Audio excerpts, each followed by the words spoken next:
Et oui, effectivement, au Rwanda, il y a un parfum de révolution qui est vraiment en train de prendre forme et de grandir petit à petit. Comme vous le savez, le Rwanda, c'est un pays qui est dirigé par le mensonge, la violence aussi. Et le régime fantoche et sanguinaire de Paul Kagame fait tout pour donc projeter une image positive du Rwanda, alors qu'en réalité, au Rwanda, les choses ne marchent pas convenablement. C'est pourquoi certains spécialistes disent que le Rwanda, c'est un volcan.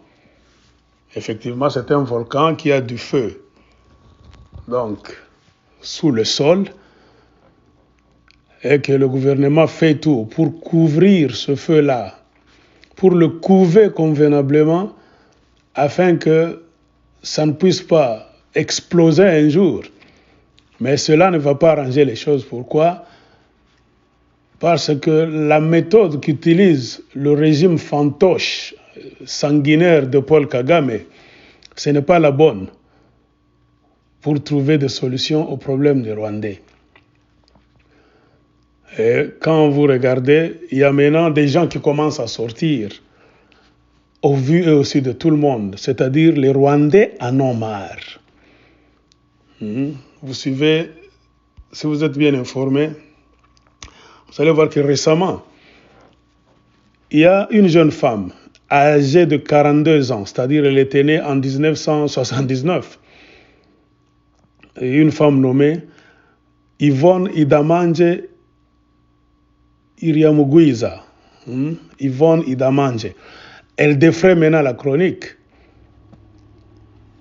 Pourquoi ? Elle a brusquement émergé, vu la souffrance qui est au Rwanda.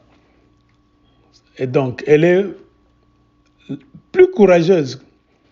Elle a pris la parole, a fait des choses et a dit des choses là où beaucoup d'hommes, beaucoup d'êtres humains, et surtout les hommes, ont peur. Là où les hommes ne peuvent même pas bouger. Et c'est pour cela qu'on la surnomme déjà que c'est la héroïne de la nouvelle révolution rwandaise. Elle s'est décidée sur son compte YouTube. Elle a voulu vraiment exposer le problème que connaît le Rwandais et le Rwanda, le problème que le gouvernement fantoche de Kagame essaie de cacher. Alors, elle a dit ce qui ne va pas au Rwanda sans se cacher. Elle s'est assise là, très bien. Elle a commencé à faire des vidéos en se présentant convenablement, en disant qu'elle a 4 enfants. Elle a même donné son numéro de téléphone, son adresse, et a commencé à exposer le problème qui est vraiment en train de se passer au Rwanda. Et le grand problème, c'est quoi ? C'est manque de liberté. Il y a violation flagrante des libertés du peuple rwandais. Il y a la misère et la famine au Rwanda. Mais le gouvernement de Kigali essaie toujours de cacher cette facette. Et dans cette période de la pandémie Covid-19, coronavirus, il y a beaucoup de choses qui se passent au Rwanda. Donc, la femme, Yvonne Idamanje, a exposé cela. Elle a clairement dit que le gouvernement rwandais lance des messages brusques. Donc, le peuple rwandais est assis comme ça. À un moment donné, un soir, on lance un message, on fait passer un message officiel à la télévision pour dire aux Rwandais de ne pas sortir demain, c'est-à-dire de rester en confinement, sans aucune préparation, sans préparer les esprits des Rwandais et sans aide, c'est-à-dire sans assistance en termes de nourriture et autres denrées de première nécessité. Et devant cette situation sadique, la dame Yvonne Idamanje a fait une vidéo et elle a dit clairement au régime du FPR, de Kagame, que vous êtes en train de traiter le peuple rwandais comme des prisonniers. Il a dit, vous êtes en train de tuer le peuple rwandais à petit feu. Et elle a demandé aux Rwandais de ne pas obéir à ces lois, ces mesures sadiques. Elle a encore insisté pour dire aux Rwandais de se révolter pacifiquement avec des Bibles à la main contre cette loi sadique. Et elle a encore poussé plus loin pour demander à la famille présidentielle, c'est-à-dire la famille de Kagame et aux autres dignitaires du FPR qui dirigent le pays maintenant pendant une vingtaine d'années avec une main de fer. Yvonne Idamange leur a demandé que vous avez de l'argent, vous avez une bonne vie, et surtout la famille présidentielle. Vous devez tout faire pour prendre soin de la population en leur donnant de l'argent et à manger pour que la population soit aussi satisfaite, comme vous l'êtes dans vos maisons, vous les gens qui dirigez ce pays. Donc cela a vraiment étonné beaucoup de gens en ce sens que cette Yvonne Idamange est la première personne au Rwanda de défier le régime fantoche du FPR de Paul Kagame sur terrain et sans se masquer. Et dans une vidéo récente, elle a poussé encore plus loin, jusqu'à demander au gouvernement rwandais de démissionner, en avançant pour raison que les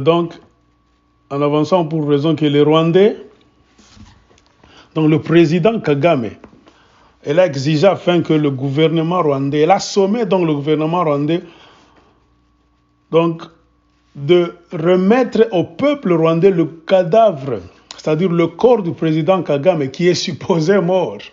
Donc au Rwanda, il y a des débats. Il y a une frange de la population qui dit clairement que le président Kagame n'est pas vivant. Il est déjà mort, ça fait plusieurs mois. Mais la junte au pouvoir, le FPR, la mafia, connaît cette vérité, est en train de cacher. Pourquoi? Parce que ça va créer des problèmes si on annonce clairement que Paul Kagame est mort. Alors ils utilisent un sosie, quelqu'un qui ressemble à Paul Kagame, pour couvrir donc ce vide-là, tout en ne voulant pas dire la vérité au peuple rwandais afin de chercher des solutions.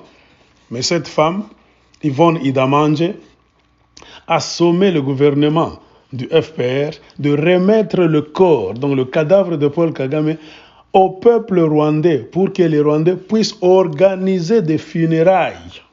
Des funérailles et pour qu'on puisse tourner la page. En tout cas, ça devient vraiment intéressant. En tout cas, quand on arrive à faire les choses de cette façon, c'est vraiment intéressant.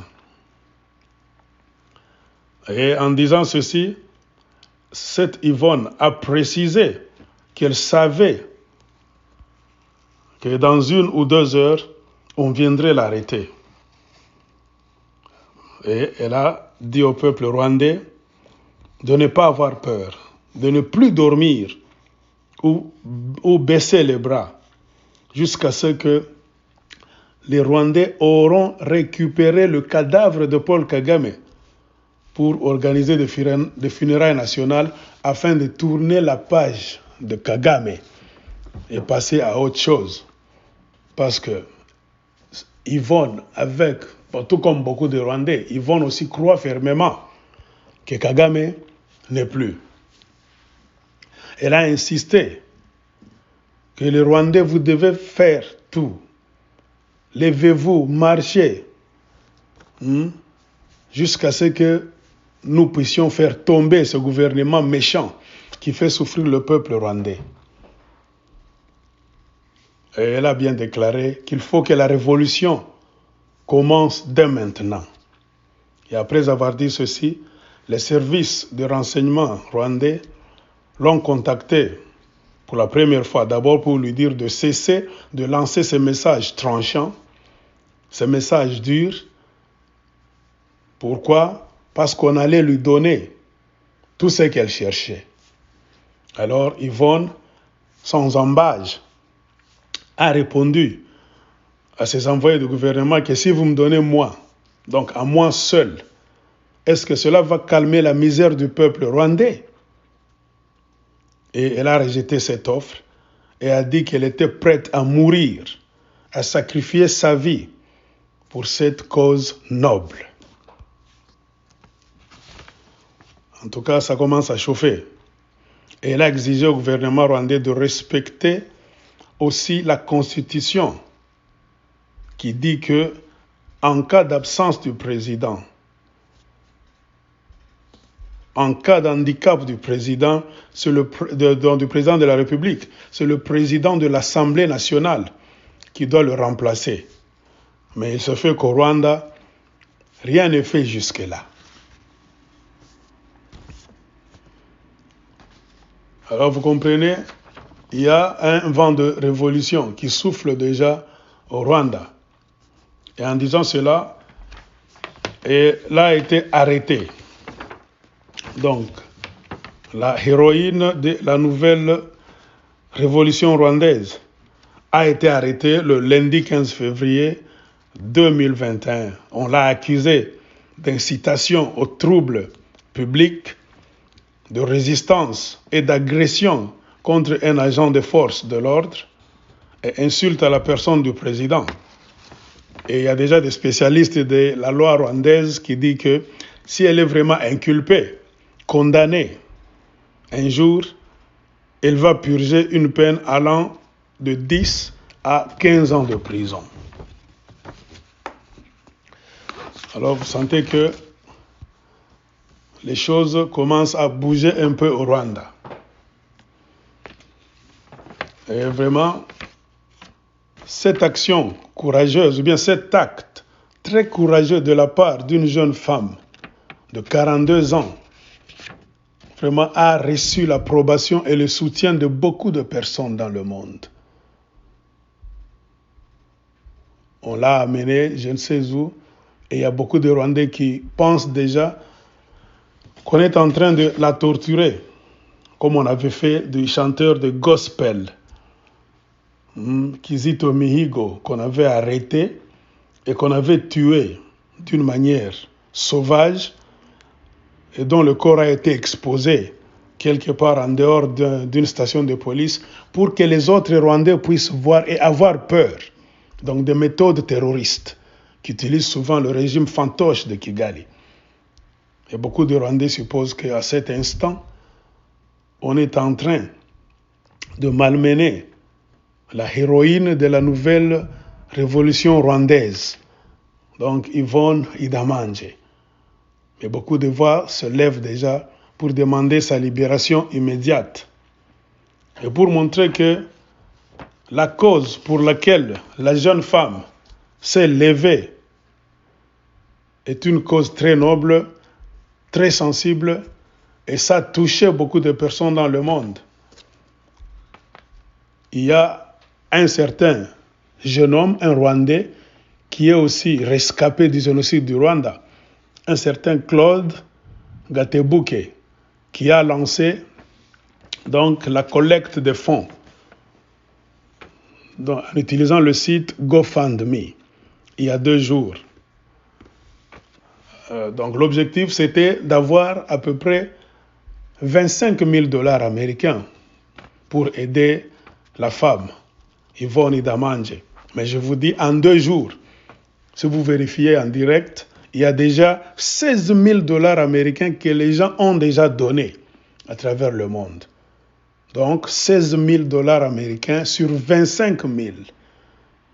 Alors c'est pour vous faire voir que beaucoup de gens contribuent déjà parce que c'est aussi une façon de se battre contre la dictature du FPR, ce petit groupe de Rwandais venus de l'Ouganda qui ont pris le Rwanda en otage. Ça fait maintenant plus de 20 ans, qui ont bloqué tout, qui ont donc personnifié ou bien personnalisé l'économie du Rwanda est dans les mains du FPR. C'est-à-dire on ne peut rien investir au Rwanda sans que ça soit contrôlé, non pas par le gouvernement, mais par le FPR. avec à la tête le système que Kagame a mis là-bas. Qu'il soit mort ou pas, ça c'est un autre dossier. Mais la vérité c'est que Kagame n'est plus un homme. Kagame c'est un système. Il a réussi à asseoir un système de mafia, de violence pendant une vingtaine d'années. Et il faudrait aux Rwandais vraiment de retrousser les manches, de se lever pour faire tomber ce système-là. La vérité, c'est que avec le système international qui fait qu'on continue toujours à dire de bonnes choses à propos du gouvernement du Rwanda, on véhicule le mensonge chaque fois. Quand on vous montre le Rwanda, il y a des buildings, il y a, je ne sais, ceci, on parle de l'économie qui marche bien. Tout ça, si vous faites des recherches, ce ne sont que des mensonges. La réalité de l'autre côté du mur, c'est qu'il y a la misère totale. Et je pense que vous avez vu une vidéo d'un jeune homme là-bas qui marchait et avec son sac, il s'est assis au milieu d'une route. Donc, pour vous montrer qu'il est fatigué de vivre. Il n'y a pas de nourriture, les gens meurent de faim, mais le gouvernement fantoche de Kigali fait tout pour cacher ces images-là au peuple du monde. Et les libertés sont vraiment bafouées. Et à la suite, il y a aussi un dossier de Paul Rusesabagina, le héros qui avait sauvé beaucoup de gens pendant la guerre civile qui a abouti au génocide du Rwanda. Si vous avez déjà regardé le film Hôtel Rwanda, il y a ce monsieur, Paul Rusesabagina. À un moment donné, il a fait le tour du monde et il n'a pas aimé la façon dont le FPR, la mafia, a commencé à diriger le Rwanda. Il est devenu un critique acerbe devant le gouvernement du Rwanda. Et il a été kidnappé. Un jour qu'il avait pris l'avion, vous savez, il faisait le tour du monde souvent. On l'invitait à des conférences, c'est comme ça qu'il vivait. Il donnait des conférences sur la paix, la réussite dans le monde, la réconciliation, tout ça, parce qu'il a vécu ça. Il n'a pas trempé dans des crimes. Quand au Rwanda, il s'est passé ce qui s'est passé, donc des actes de violence. Et il a même reçu une médaille de la part du président George W. Bush. Donc la médaille de la paix, tout ça. Et il avait quand même une aura quand il voyageait dans le monde. On l'invitait pour parler dans des écoles, des institutions. Et cela ne plaisait pas à Kagame. Connaissant bien son Rwanda, Paul Rusesabagina a commencé à critiquer donc la méthode, ou bien les méthodes que le gouvernement fantoche de Kigali, le FPR Inkotanyi, a amené au Rwanda. Et Kagame n'a pas vu ça d'un bon œil. On l'a piégé un jour qu'il était dans l'avion, en partance toujours dans un pays africain, pour faire ses conférences là-bas.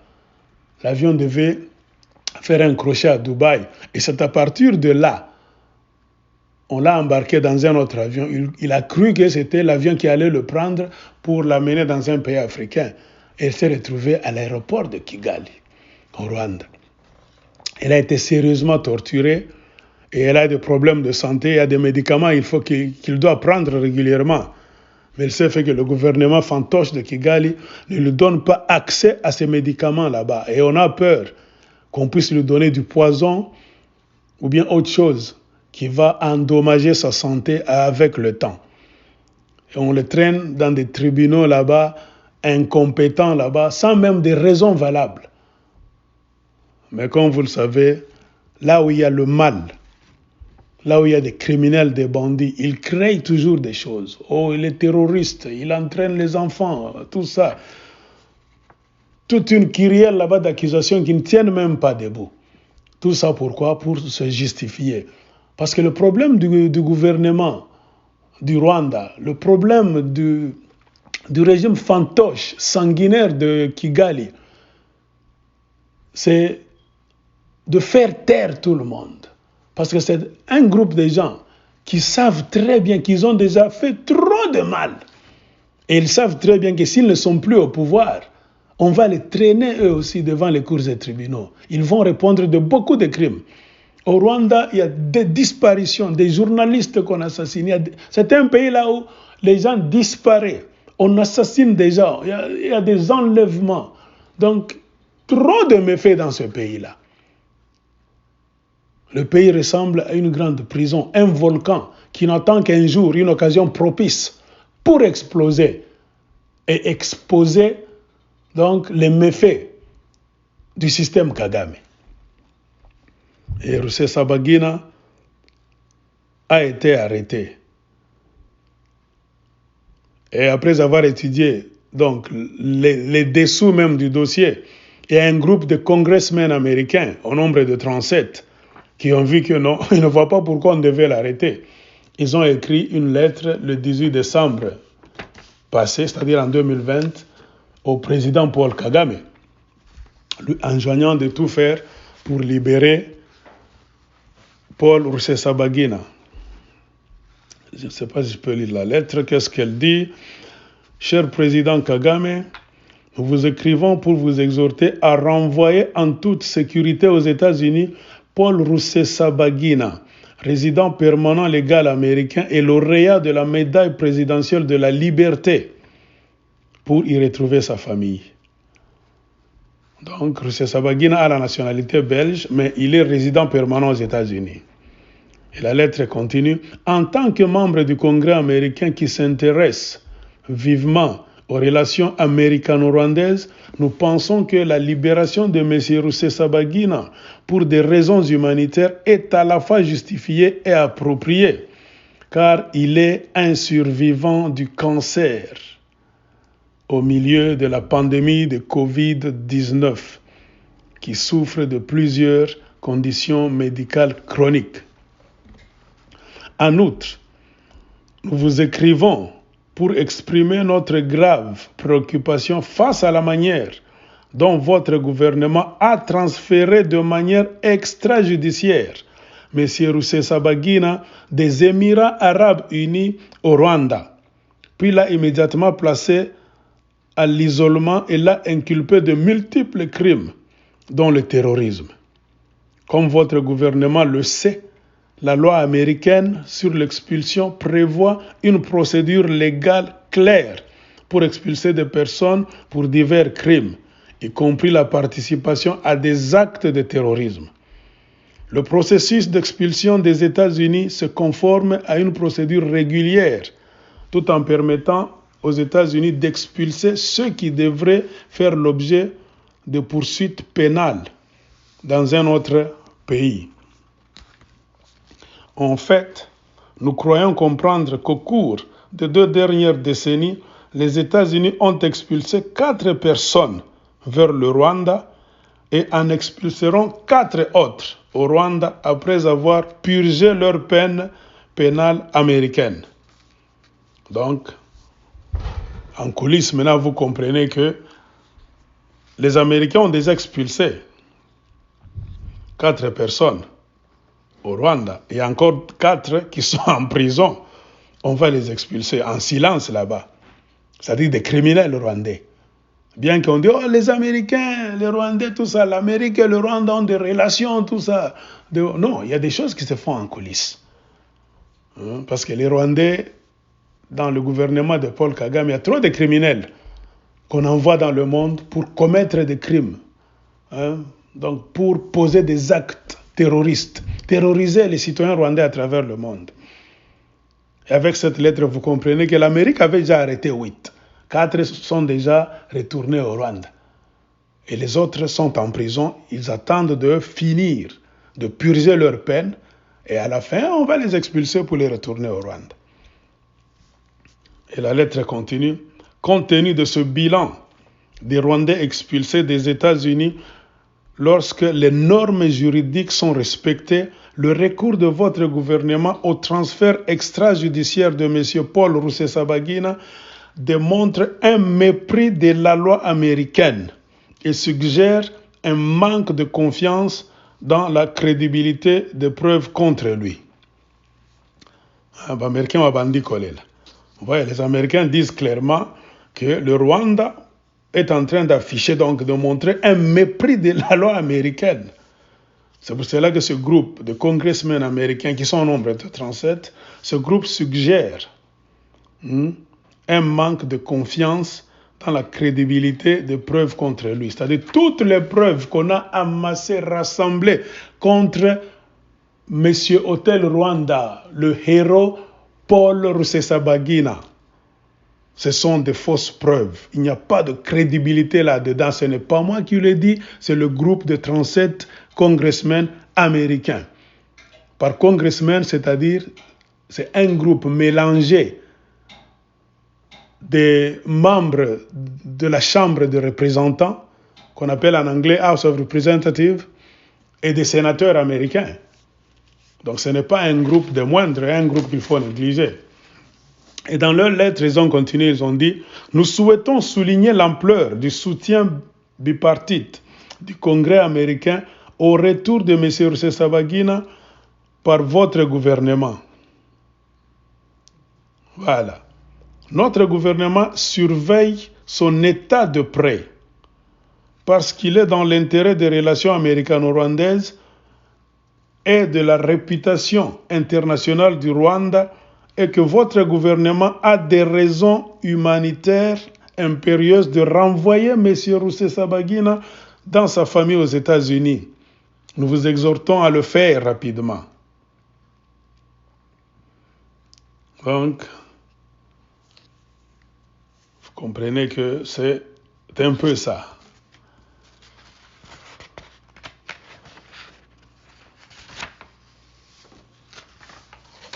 C'est la lettre des congressmen américains. Alors, on ne sait pas si le gouvernement sanguinaire, fantoche de Kigali va obtempérer, va respecter cette loi.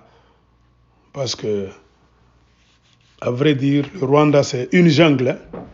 Donc, quand vous avez des gens qui sont habitués au sang, au mensonge, donc, ils font tout pour transformer la vérité en mensonge et le mensonge en vérité. C'est vraiment dur dans cette jungle là-bas, de la Kagami, donc d'y entrer et d'en sortir vivant. Vraiment, il faut beaucoup prier. C'est pour cela, à ceux qui doutent, voici maintenant des preuves. Les Rwandais commencent à sortir un à un. Ils commencent à vaincre la peur. Quand une femme comme ça, qui a 4 enfants, qui fait une vidéo sur YouTube, pas une seule, elle a fait 2 ou 3 vidéos en disant des choses qu'on ne peut jamais croire qu'un Rwandais ou une Rwandaise peut dire. C'est-à-dire, c'est le début d'une nouvelle période, la période de la révolution. C'est-à-dire, les Rwandais en ont marre. Ils se disent maintenant, ils auront peur jusqu'à quand? Comment un peuple là-bas, plus de 12 millions, vont continuer à vivre dans la misère, dans la souffrance, la famine, le mensonge, avoir peur d'un petit club là. Donc, des kagamistes là-bas, monarchistes qui sont venus de l'Ouganda, qui ont tenu le Rwanda pendant plus de 20 ans en otage, qui contrôlent toutes les affaires du Rwanda. Tout ce qu'on nous montre là au Rwanda et à ceci, à cela, non, ce sont des business qui appartiennent à ce groupe là-bas des mafiosi, les kagamistes. Il n'y a pas de gouvernement à proprement parler. Tout est contrôlé par cette mafia-là. Et ce sont les gens là-bas habitués au crime, au terrorisme, au vol, tout ça. Et par leur comportement, vous voyez, ils ont causé la merde dans toute la région des Grands Lacs.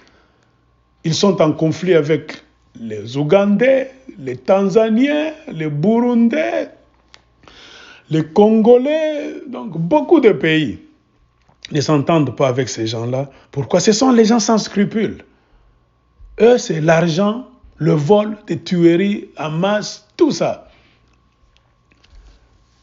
Alors, nous demandons aux gens, en tout cas de soutenir la jeune Yvonne Idamanje, qui est la nouvelle héroïne de la nouvelle révolution rwandaise. Les cartes sont en train de bouger. Pour ceux qui doutent, allez en ligne, tapez le nom Yvonne Idamanje et vous allez comprendre qu'elle représente la voix et la pensée des Rwandais. C'est-à-dire en elle se trouve tout ce que les Rwandais pensent, tout ce que les Rwandais se disent en coulisses par peur d'être donc punis. Elle a eu le courage, elle a pris son courage entre ses mains pour le dire comme ça en face des autorités. Alors, nous la soutenons en tant que défenseur des droits de l'homme pour que tout aille. Rien que le combat libère. Merci.